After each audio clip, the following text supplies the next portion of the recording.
ഏറെ കള്ളത്തരം പറയുന്ന ഒരാളെ നിങ്ങൾ കണ്ടിട്ടുണ്ടോ? ഞാൻ കണ്ടില്ല.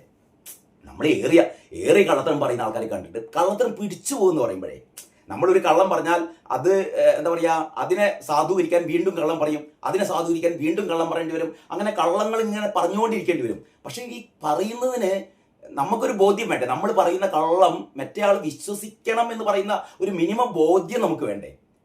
അല്ലേ? നല്ല കള്ളത്തരം പറയും. ഇപ്പൊ നല്ല പട്ടാപ്പകലാണേ, ഞാനിപ്പോൾ പറയാണ്, ഇപ്പം നല്ല രാത്രിയാണ് കേട്ടോ എന്ന് പറഞ്ഞാൽ ഇതിന് ചിലപ്പോൾ ഇവിടെ നല്ല കാർമേഘമൊക്കെ മൂടി പകലാണോ രാത്രിയാണെന്ന് തിരിച്ചറിയാൻ പറ്റാത്തൊരവസ്ഥയിൽ വേണമെങ്കിൽ എനിക്ക് പറയാം ഇത് രാത്രിയാണെന്ന് പറയാം. കാരണം അതാ നോക്കിയാട്ടെ, ഒക്കെ അതാ ഇരുണ്ട് കിടക്കണ്.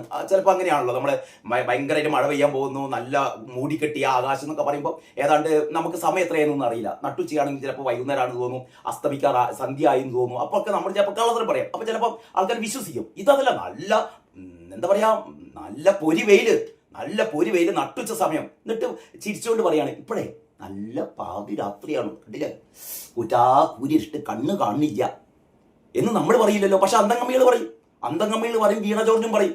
വീണ ജോർജ് മാത്രമല്ല കേട്ടോ, യമനെ മാത്രമായിട്ട് കുറ്റം പറയണ്ട. വീണ ജോർജും പറയും, അപ്പം ഗോവിന്ദനും പറയും, എം പി ജയരാജും പറയും, കെ രാഗേഷും പറയും, ഷംസീർ പറയും. എണ്ണി പറയുകയാണെങ്കിൽ തീരൂല, ഈ പറയുന്ന അന്തംഗമ്മികൾ മുഴുവൻ പറയും. അപ്പോൾ വീണ ജോർജ് പറയുന്നത് എന്താണ്,